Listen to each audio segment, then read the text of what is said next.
Hello my dear friends, I'm Kirill and welcome to my LEGO Technic channel.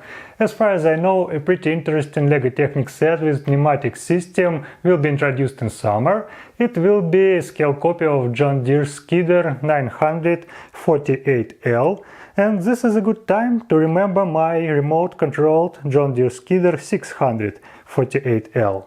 So, Skidder, what is it really? This is a special vehicle used for pulling cut trees out of a forest. First of all, I'd like to explain the tires choice. I designed this model in the first half of 2016. I hadn't large tractor tires because they only appeared in August of 2016 in a very cool set 42054. All the model dimensions calculations were based on the wheel diameter, so my model is rather compact. It would be almost 13% bigger if I had tractor tires. The scale of my skidder is approximately 1:19. The length is about half a meter and the total weight is about 1.7 kilograms. My model has only LEGO Power Functions electronics, 9 motors, 1 LEGO accumulator, 4 receivers and some extension wires. And here we have 8 remote-controlled functions in total. The first one is all-wheel drive. The model is powered by 2 large motors.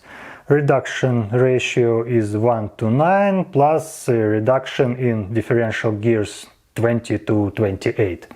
The model has an articulated chassis, so we have a universal joint in the center. The front axle has a pendular suspension and it works very efficiently. Even with open differential gears, the model has a decent performance. I tested it at the off-road track, and in spite of discharged accumulators, it was not so bad. The second function is steering, of course. Here you can see a 56 teeth turntable in the center of the model, and here I used a bit unusual gear placement. Because of a high density of the model, I had to connect a bevel 12 teeth gear and a double bevel 20 teeth gear. All what I can say here, it works. The next function is a blade elevation. This mechanism isn't strong, but the blade can move some small objects. Next 4 functions operate the grapple.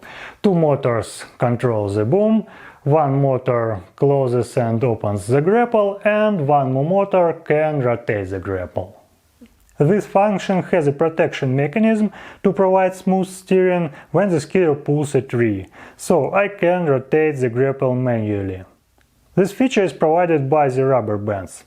Also, the grapple can be tilted as we have a universal joint in the middle of the bracket. The grapple looks realistic, but it's too easy to destroy it. It was a really bad idea to build it out of system pieces. A Technic-built grapple would be much more reliable. And the last function is a winch. Nothing special here, just a single medium motor that can help to pull a tree into a working range of the grapple. One of the most challenging tasks in this model was how to squeeze all the wires inside the model. And also, power functions receivers are so huge, so I was forced to sacrifice the cabin interior, no operator seat, no dashboards, no details at all. But what I like in the end is that all the functions works pretty well. I hope you like my model and this presentation. Share your thoughts about my skidder and upcoming LEGO set below the video. Thanks for watching and see you next time. Bye!